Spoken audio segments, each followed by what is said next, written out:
Sisi kita percaya kuasa Tuhan sempurna dalam hidup kita. So hari ini mari menyembah Tuhan dengan sempurna. Yes, Jesus God. Yes, Jesus God.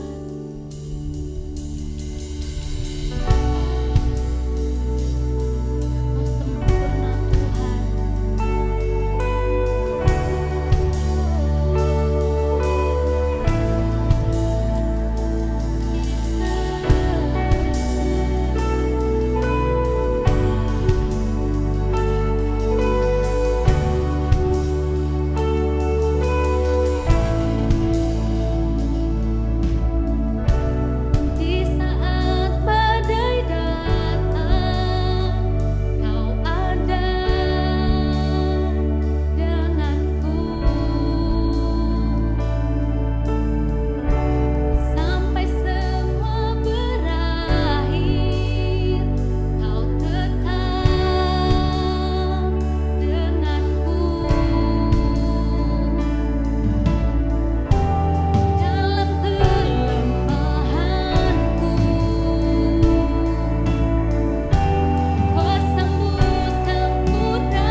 kami sempurna bersamamu Tuhan. Yes, hidup kami sempurna bersamamu Tuhan. Kau Tuhan yang baik, rancanganmu sempurna buat hidup kami. Yes, mari terus menyembah Tuhan. Haleluya.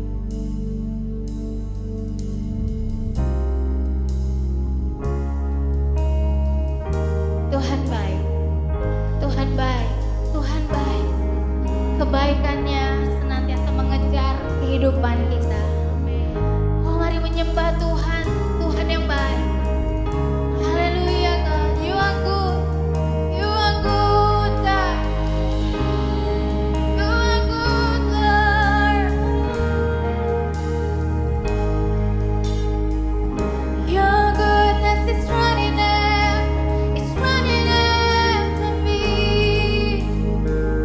Your goodness is running after me.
goodness of God. All my life, all my life, you have been faithful. Jesus, thank you, God. All my life, you have been so good. With every breath that I am able, oh, I will sing of the goodness of God. Oh, I will sing of the goodness of God. Oh, I will sing of the goodness of God. Ini hati kami Bapa, we will sing the goodness of God in our life forever. Kami bersyukur Kau Tuhan yang kami sembah, Tuhan yang baik, teramat baik bagi hidup kami. Kami berdoa biar kebaikan-Mu bisa dirasakan oleh setiap pribadi hari ini, besok, dan selamanya. Kami berdoa biar kami boleh senantiasa hidup di dalam kebaikan-Nya Tuhan, bertumbuh, berakar terus di dalam kebaikan-Nya Tuhan. Come speak to each one of us once again, Lord, today. Di dalam nama Yesus kami berdoa, kami mengucap syukur. Mari semua yang percaya sama-sama katakan amin. He's a good God. Amin. Mari katakan amin. Amin, amin, amin. Wow, amazing praise and worship. Terberkati banget sama semua yang pelayanan hari ini. Thank you volunteer. So, hari ini gue mau menyambut yang baru pertama kali ikut ibadah hari ini. Welcome home guys.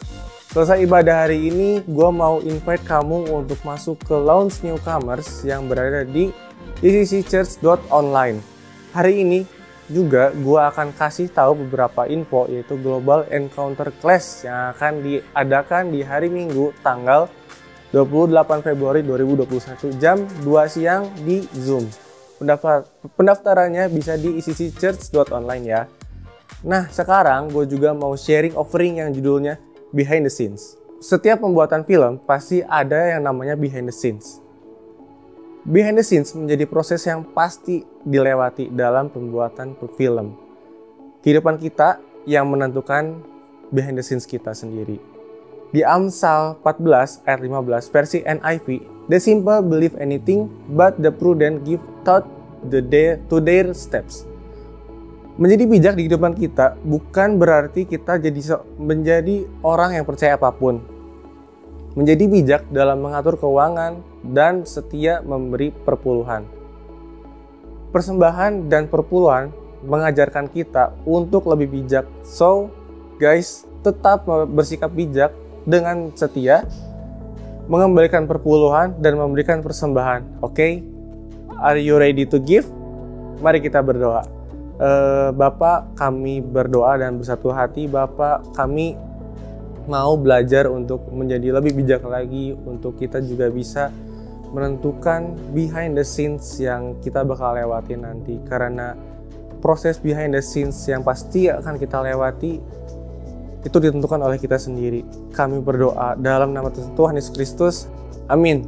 So, teman-teman bisa memberi persembahan dan perpuluhan dengan cara transfer ke nomor rekening yang ada di layar, atau bisa scan QR barcode kalau mau menggunakan OVO, GoPay, Dana. So, selamat memberi. Oke, sekarang kita mau mendengarkan firman Tuhan. Mari siapkan hati dan juga catatan kalian ya. So, please welcome the father of generation, Pastor Victor Waang.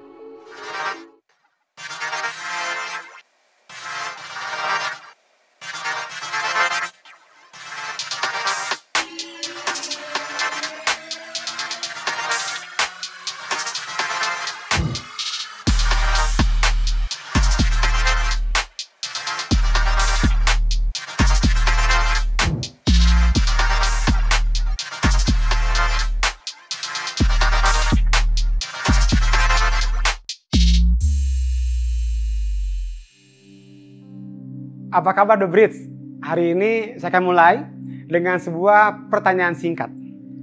Apakah ada orang-orang yang adalah teman kamu sekarang yang kamu tidak suka waktu pertama kali kamu bertemu mereka?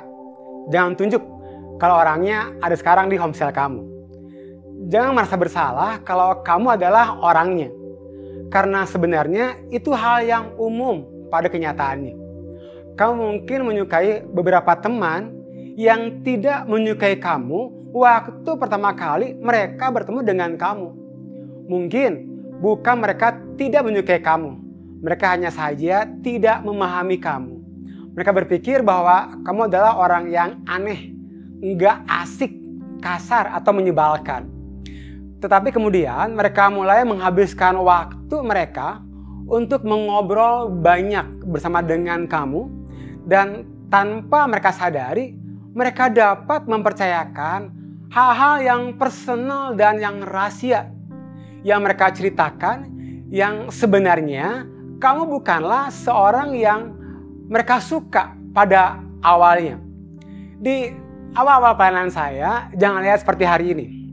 Dulu rambut saya gondrong, kemana-mana.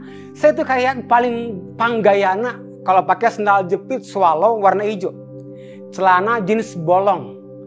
Jadi setiap kali saya masuk dalam group of people, saya bukan orang yang disukai. Orang gak ada yang mau sekelompok dengan saya. Orang gak ada yang mau dekat dengan saya. Listen up, don't judge the book by the cover. Tetapi ketika mereka ada semakin lama dengan saya, justru saya adalah orang yang mereka cari ketika mereka ada dalam sebuah masalah. Hal yang sama yang sedang kita bicarakan di seri ini. Ada beberapa teman yang kita bicarakan di gereja adalah teman yang kita suka. Tetapi kalau mau jujur, bukan teman, tema. Tapi kalau jujur, ada tema yang kita tidak suka. Bahkan sangat mengganggu hati kita pada awalnya. Karena kenyataannya adalah ada beberapa tema yang kita tidak suka pada awalnya. Tetapi justru tema-tema itulah yang membawa pertumbuhan di dalam hidup kita. The Bridge, masih ada banyak hal-hal yang perlu kita pahami. There is more to the story. Ada lebih banyak untuk diceritakan. Ada tema-tema yang mungkin kamu harapkan untuk dibicarakan di gereja. Seperti prayer, berdoa, love, kasih, faith, iman. Itu nggak salah. Itu tema-tema yang luar biasa. Tetapi terkadang ada beberapa hal yang tidak kamu harapkan, ternyata hal itu dibicarakan di gereja. Oke, kamu siap? Hari ini kita akan berbicara tentang pornografi. Wah, bahaya. Baru tadi malam saya nonton. Dan saya kasih judul seri saya adalah Porn Tells Lie. Mengapa? Karena pornografi tidak pernah menceritakan akibatnya. Mungkin kamu kaget. Apa? Ngebahas pornografi? Atau mungkin kamu hanya gini, memutar-mutar mata kamu. Karena sejujurnya, untuk kamu hal seperti ini bukan masalah yang besar. Atau mungkin kamu bertingkah seperti orang yang geleh, geleh, jijik. Pornografi hanya untuk menjaga kamu tetap baik di depan teman-teman kamu. Namun, terlepas dari itu, apakah menurut kamu itu masalah atau tidak? Berikut beberapa hal yang harus kamu ketahui. Tergantung dari jenis musik apa yang kamu dengarkan, tetapi kita semua tahu bahwa tanpa sadar, kamu menyukai jenis musik tertentu atau artis tertentu karena musik tertentu atau artis tertentu itu mengandung konten pornografi. Pastor, mengapa ini jadi masalah yang besar? Nanti saya akan bicarakan ini. Atau jika kamu nonton televisi di rumah, atau mungkin film di bioskop, ataupun mungkin Netflix dan lain sebagainya, kamu mungkin sudah melihat hal-hal yang dapat dikatakan itu adalah pornografi. Hanya karena itu bukan situs website yang vulgar tentang pornografi, bukan berarti kalian gak nonton pornografi. Ataupun kalian nonton di di handphone kalian yang mengandung unsur pornografi atau gambar porno. Saya tidak mengatakan itu untuk membuat kamu merasa bersalah hari ini. Mengapa? Karena saya mengasihi The Bridge. Saya hanya mencoba kasih tahu buat kamu bahwa tema ini tidak asing dari apa yang kamu dapat pikirkan. Kamu perlu tahu ini, usia rata-rata pertama kali orang mulai mengenal pornografi adalah 11 tahun. Maka dari itu, kita perlu membicarakan tentang sesuatu yang sudah mempengaruhi kamu juga dengan orang-orang di sekitar kamu. Nah, saya nggak bilang bahwa kalau kamu semua pernah nonton atau lihat pornografi. Saya hanya ingin menegaskan bahwa ini adalah hal yang mempengaruhi semua orang. Teens, youth, orang dewasa, bahkan orang yang sudah menikah. Ini mempengaruhi semua orang di planet ini yang saat ini yang memiliki akses ke internet. Dan jika ada sesuatu yang mempengaruhi semua orang di planet ini, saya rasa tidak apa-apa, bahkan mungkin perlu untuk kita membicarakannya. Dan hari ini sesuatu yang akan kita bahas adalah pornografi. Apabila kamu adalah seorang yang baru pertama kali ke The Bridge hari ini, mungkin kaget. Wih, pastornya ngomongin pornografi, is okay. Saya bisa ngerti dan khawatir. Kita akan kembali ke tema biasa aja deh kalau gitu ya, biar semuanya lebih tenang. Tentang berdoa, tentang iman, supaya kalian lebih nyaman. Enggak lah, oke? I'm just kidding. Kita akan tetap bahas tentang pornografi. Saya tahu tema ini enggak mudah, tapi ini adalah sesuatu yang saya ingin kamu semua dapatkan hari ini. Kita tidak hanya dipengaruhi oleh pornografi. Kita sebenarnya dipengaruhi secara karakter, emosional, dan lain-lain oleh porn culture, budaya pornografi. Ini yang saya maksud, ini yang terjadi. Kita bukan hanya affected, terpengaruh dari luar oleh pornografi. Seperti sakit mata, atau badan kita sakit karena nonton berjam-jam sampai pagi. Tetapi sebenarnya kita influenced by porn culture. Kita sedang terpengaruh dari dalam yang akan merubah perilaku dan karakter kita oleh budaya pornografi. Ini bukanlah sesuatu yang berpotensi menarik sebagian dari kita. Ini bukanlah sesuatu yang hanya mempengaruhi sebagian dari kita. Ini adalah sesuatu yang mempengaruhi kita semua. Sesuatu yang mempengaruhi kita dari dalam. Sesuatu yang merubah perilaku dan karakter kita. Mengapa? Karena budaya pornografi ada di sekitar kita. Di film, di musik, di iklan, di percakapan, bahkan di aplikasi, di WhatsApp group dan lain sebagainya. Ada di mana-mana. Ditambah lagi, industri pornografi menghasilkan 12 miliar dolar per tahun. Ini lebih dari pendapatan tahunan gabungan program TV ABC, NBC, dan CBS di Amerika. Porn culture ini ada di sekitar kita dan di sepanjang waktu. Dan ini mustahil untuk menghabiskan waktu dengan tidak dipengaruhi oleh hal tersebut. Kita perlu tahu apa tujuan dari pornografi.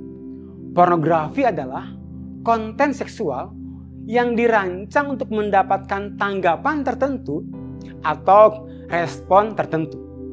Sekali lagi, banyak orang yang mulai menonton film porno karena mereka penasaran. Dan ada yang mereka beralasan bahwa ini adalah pendidikan seks untuk nanti kita menikah.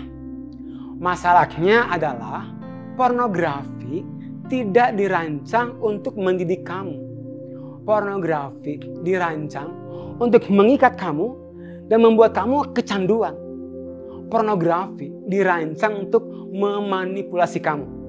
Kita sedang dipengaruhi oleh sesuatu yang mengajarkan kita tentang pendidikan seks yang palsu dalam sebuah hubungan intim. Dan yang menarik adalah kamu dan saya adalah tipe orang yang dengan cepat melihat sesuatu itu, ini legit atau enggak ya? Asli atau enggak ya? berapa banyak dari kamu yang suka makan McDonald? Pastinya ada yang suka dan juga ada yang tidak suka atau ada yang pura-pura suka. Karena sebenarnya lebih suka Burger King atau Carl's Jr. So, katakanlah manajer McDonald datang ke kita dan berbicara tentang makanan sehat, tentang nutrisi yang sehat. Dan dia hanya berbicara tentang makanan yang sehat adalah Big Mac, kentang goreng, McFlurry. Pasti tidak akan ada satupun dari kamu yang bakal percaya dengan apa yang dia katakan. Nonton pornografi seperti pergi ke McDonald untuk makan makanan sehat. Apapun yang terjadi, makanan yang memiliki 1000 kalori atau lebih dapat memicu obesitas yang kemudian meningkatkan peluang munculnya sejumlah penyakit seperti stroke, penyakit hati, hipertensi, dan lain-lain. Kini nggak jarang orang di usia muda udah terkena penyakit serius, jantung, bahkan juga diabetes. Nonton pornografi untuk seks atau pendidikan seks adalah hal yang sama juga. Pornografi memiliki efek buruk dan benar-benar dapat menyakiti kamu. Kebenarannya adalah bahwa masih ada lebih lagi untuk cerita itu, dan itu adalah apa yang akan kita bicarakan beberapa menit ke depan untuk masa depan saudara. The truth is there is more to the story, dan itu adalah apa yang akan kita bicarakan sekarang. Kita akan lihat seperti apa kebenarannya. Ada sebuah di Alkitab yang disebut Amsal.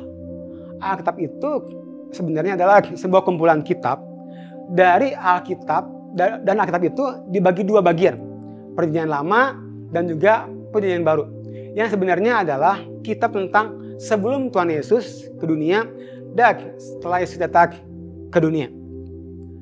Amsal berada di Perjanjian Lama, dan ini adalah sebuah kitab puisi yang isinya terutama tentang hikmat, yang berarti kebenaran yang akan membuat hidup kita jauh lebih baik. Tapi apakah yang dikatakan Raja Salomo masih relevan dengan kehidupan kita sekarang ini? Beberapa di antaranya mungkin membingungkan tentang banyak di antaranya yang benar-benar relevan dalam kehidupan remaja dan orang dewasa. Misalnya ayat yang akan kita lihat hari ini mengatakan di Amsal 14 ayat ke-15. Orang yang tak berpengalaman percaya kepada setiap perkataan, tetapi orang yang bijak memperhatikan langkahnya. Sederhana pada dasarnya adalah naif.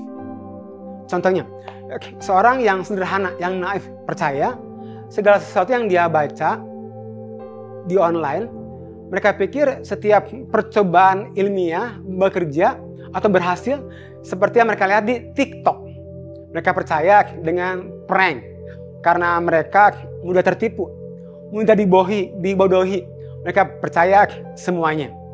Dan ketika tentang pornografi, mungkin kamu pernah mendengar atau memikirkan pernyataan seperti ini. Pornografi tidak melukai siapapun kok. Saya tidak melakukan apapun kok. Saya hanya nonton. Paling tidak saya tidak berhubungan seks dengan seseorang kok. Saya hanya nonton. Kita menjadi naif ketika tentang pornografi. Kita menjadi percaya segala hal. Tapi dengarkan ini. Pornografi tidak pernah menceritakan akibatnya. Ada sebuah website yang bernama fightthenewdrug.org. Mereka telah mengumpulkan studi puluhan tahun dari institusi terkemuka tentang pornografi. Situs website mereka telah mengumpulkan lebih dari 1000 artikel yang berhubungan dengan pornografi. Berikut beberapa fakta penelitian yang mereka temukan. Penelitian menemukan bahwa kecanduan pornografi mengakibatkan rendahnya kualitas hidup dan kesehatan yang memburuk. Kecanduan pornografi mengakibatkan rusaknya bagian otak, mengakibatkan kehilangan motivasi dan sulit dalam mengambil keputusan. Kecanduan pornografi ada risiko depresi dan stres. Ketika remaja, baik laki-laki maupun perempuan, terkena media seksual pornografi, mereka lebih cenderung memiliki pemahaman yang lebih kuat tentang perempuan adalah objek seks. Pornografi membuat tindakan kekerasan terlihat indah. Pornografi tidak pernah memberitahukan kamu apa akibatnya seperti yang saya katakan tadi. Pornografi ingin mengikat kamu sehingga kamu kecanduan pornografi. Pornografi tidak ingin kamu mempunyai hidup yang penuh dan utuh. Pertimbangkan ini. Pornografi tidak akan membuat kamu menjadi lebih baik dalam sebuah hubungan. Pornografi akan membuat kamu menjadi buruk karena pornografi merusak hubunganmu dengan pasanganmu. Pornografi tidak akan membuat hubungan intim adalah hal yang harus dihormati. Pornografi tidak akan membantumu untuk memahami seperti apa itu hubungan intim. Tuhan anti pornografi. Karena pornografi sudah memutarbalikkan apa yang ia maksudkan dari seks itu sendiri. Tuhan anti pornografi. Karena pornografi menurunkan nilai manusia yang ia cintai. Ia mencintai semua orang. Tuhan anti pornografi. Karena pornografi buruk untuk kamu dan buruk untuk yang lain. Tuhan itu adalah 100% kasih. Allah adalah kasih. Dan kasih adalah Allah. Dan tentunya tidak ada kasih sama sekali di dalam pornografi. Bagian kedua dari ayat ini berkata, Amsal 14 ayat ke-15b, orang yang bijak memperhatikan langkahnya. Ini artinya bahwa seseorang perlu berpikir ulang dari apa yang dia tonton selama ini dan berhati-hati agar tidak jatuh masuk ke dalam jebakan. Dan itu adalah pornografi, sebuah jebakan. Jebakan yang akan mengambil sesuatu dari kamu. Waktu, perhatian, uang, kesehatan, kamu menjadi kecanduan dan lain sebagainya. Dan sebagai gantinya, pornografi memberikan pikiranmu yang salah tentang sebuah hubungan intim. Seorang yang berhati-hati pada dasarnya adalah seorang yang bijaksana. Dan puluhan tahun setelah Salomo menulis kitab Salomo di Perjanjian Lama, seorang pria bernama Paulus menulis sebuah surat yang menjadi bagian dari Perjanjian Baru. Dia menulis ini untuk sekelompok orang yang sangat ia kasihi dan sayangi. Dan ia mengatakan ini. Efesus 5 ayat ke-15. Karena itu, perhatikanlah dengan seksama bagaimana kamu hidup. Janganlah seperti orang bebal, tetapi seperti orang arif.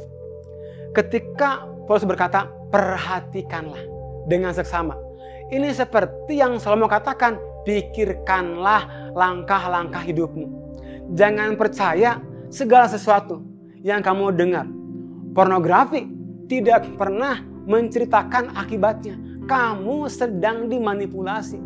Melangkahlah ke jalan yang lain. Berhati-hatilah, bijaklah, jauhkanlah diri kamu dari segala sesuatu yang merusak. Adalah hal yang tidak mungkin kalau ada yang mengajari kita tentang menjadi sehat dari menu restoran di fast food. Nggak mungkin. Enggak mungkin banget kan? Nah, kita perlu memiliki mentalitas yang sama dalam hal porn culture. Ada beberapa hal yang dapat kita kerjakan. Untuk hari ini, kita akan fokuskan pada dua hal. Yang pertama, menolak untuk dibodohi. Latih otak kita. Ketika kita melihat iklan atau acara TV, pikirkan tentang hal itu. Yang pertanyaan, apakah ini mencoba untuk membawa saya atau menarik saya melakukan sesuatu? Kita semua sudah dewasa. Kamu itu semua orang pintar. Kamu melihat banyak hal yang palsu yang memanipulasi kamu. Kamu harus mengaksesnya itu semua dengan pintar. Ketika semua berujung ke budaya pornografi, ingat, pornografi di mana-mana. Dan pornografi mengambil sesuatu dari hidup kamu. Pornografi, dia nggak peduli dengan kamu. Pornografi ingin menjebak kamu. So, jadilah bijak. Jadilah pintar. Berhati-hatilah. Yang kedua, menolak untuk nonton. Buatlah sebuah rencana untuk menyiapkan diri kita sendiri untuk kesuksesan sebelum kita terjebak oleh budaya pornografi. Berpikirlah panjang. Apa yang akan kita lakukan ketika kita melihat konten pornografi? Apa kita akan tergoda untuk percaya dengan kebohongan dari budaya pornografi? Kadang tidaklah cukup untuk mengetahui kalau kamu sedang tertipu. Kamu membutuhkan bantuan supaya tidak terjebak. Mungkin kamu perlu untuk mengambil tindakan yang real. Seperti matikan gadget kamu setelah selesai online school. Supaya kamu nggak tergoda untuk melihat hal-hal yang porno. Atau kamu perlu membatasi akses kamu ke internet. Ingat, industri pornografi menghasilkan 12 miliar dolar per tahun. Jadi dia sangat persuasif. Mereka menarik kamu secara halus, perlahan tapi pasti, sehingga kamu terjebak di dalamnya. Kalau kamu saat ini terjebak dalam pornografi, berbicaralah dengan orang dewasa yang kamu percaya.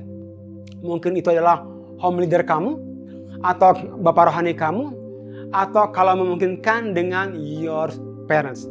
Yakobus 5 ayat ke-16. Karena itu, hendaklah kamu saling mengaku dosamu, termasuk dosa dalam pornografi, dan saling mendoakan supaya kamu sembuh. Doa orang yang benar bila dengan yakin didoakan sangat besar kuasanya. Saya berdoa The Bridge, hari ini kamu sembuh waktu kamu terbuka. Biarkan mereka mengetahui apa yang sedang terjadi, karena itu akan menyembuhkanmu. Mungkin kamu punya beberapa hal yang perlu kamu akui, karena selama ini hal pornografi itu sangat menekan kamu, membuat kamu merasa bersalah yang demikian berat. Setelah engkau mengakuinya, saya pikir kamu perlu meminta seseorang yang kamu percaya, apakah itu bapak rohani atau home leader kamu, untuk mereka membantu mengecek hidup kamu dari waktu ke waktu. Itu ditanya, masih jatuh nggak? Masih jatuh nggak? Karena keterbukaan akan menyembuhkan. Kita membutuhkan satu sama lain untuk bersama-sama melawan porn culture. Saya akan selesai dengan ini. Saya mau ambil ilustrasi dari kaleng kongguan. Thank you, Tangga. Berapa banyak yang pernah mengalami seperti ini? Ketika teman-teman berkunjung ke rumah seseorang, pas dilihat ada kaleng kongguan, wah, saudara semua udah membayangkan kue-kuenya. Wah, ada yang ini, ada yang ini. Udah kebayang banget tuh kue-kuenya. Ini pasti rasanya enak banget nih. Tapi pas dibuka, ternyata yang didapat adalah rangginang. Ilustrasi ini menunjukkan kalau kita harus berhati-hati. Karena di luar itu banyak hal yang packingnya menarik. Luarannya menarik. Tapi ternyata ini adalah pancingan yang menyibak kita, yang memanipulasi kita. Salah satunya adalah pornografi. Ingat ilustrasi kongguan yang sampai di dalamnya rangginang. Thank you. Tidak ada satupun dari kita yang ingin untuk menjadi bagian dari sesuatu yang memanipulasi kita. Kita tidak mau untuk bersekutu dengan sesuatu yang melukai kita dan merusak hidup kita.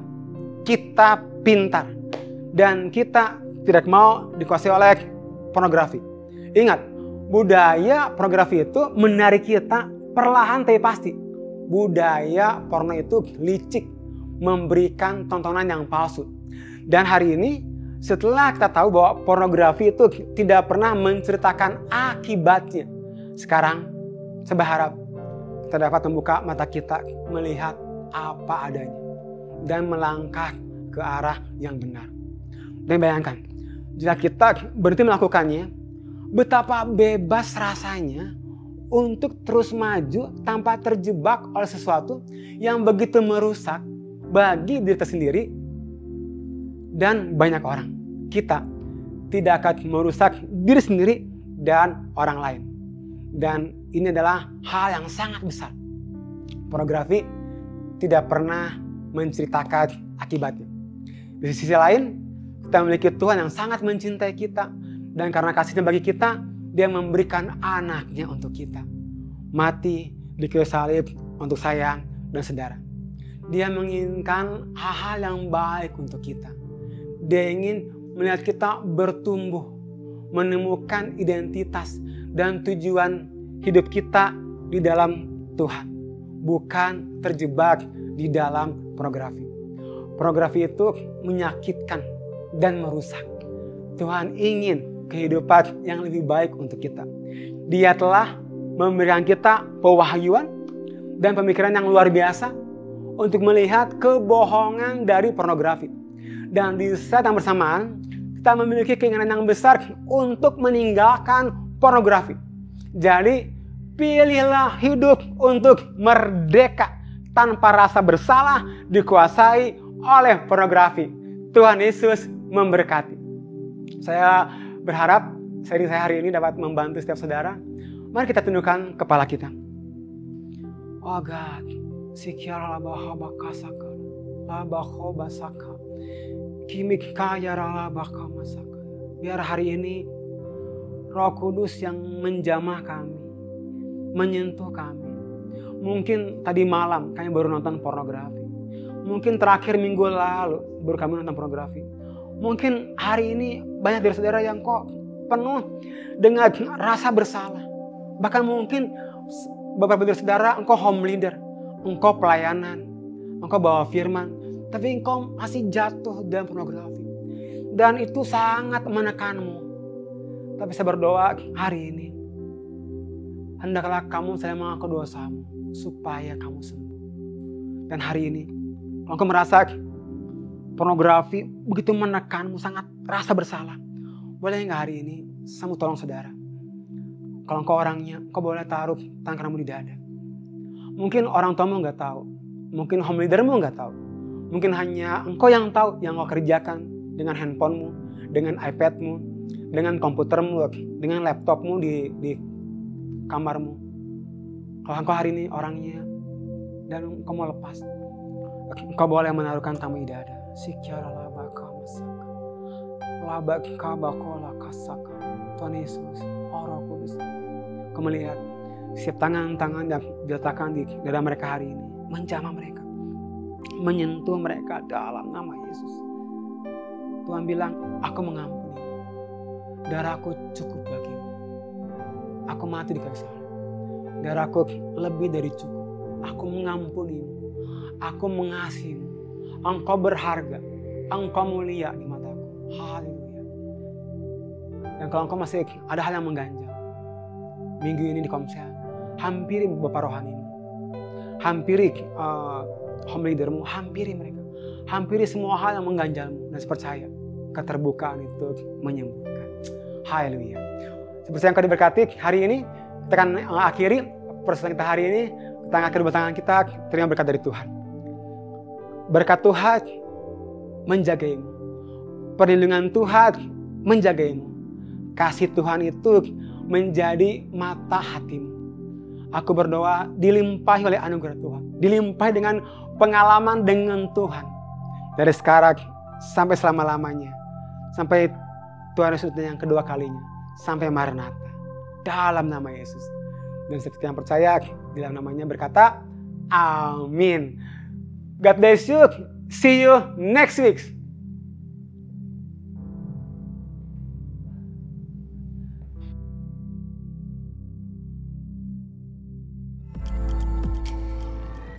Terima kasih telah mengikuti ibadah online ECC Church.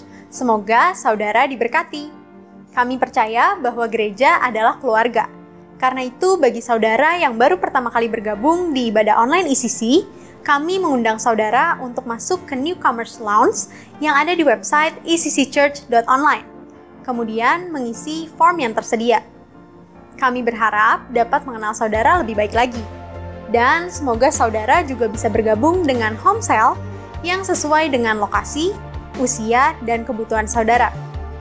Di sana, saudara juga dapat memperoleh informasi mengenai komunitas-komunitas lain yang ada di ICC, seperti komunitas sepeda bersama Pastor Nala, jalan sehat bersama Pastor Victor, futsal, badminton, basket, dan masih banyak lagi.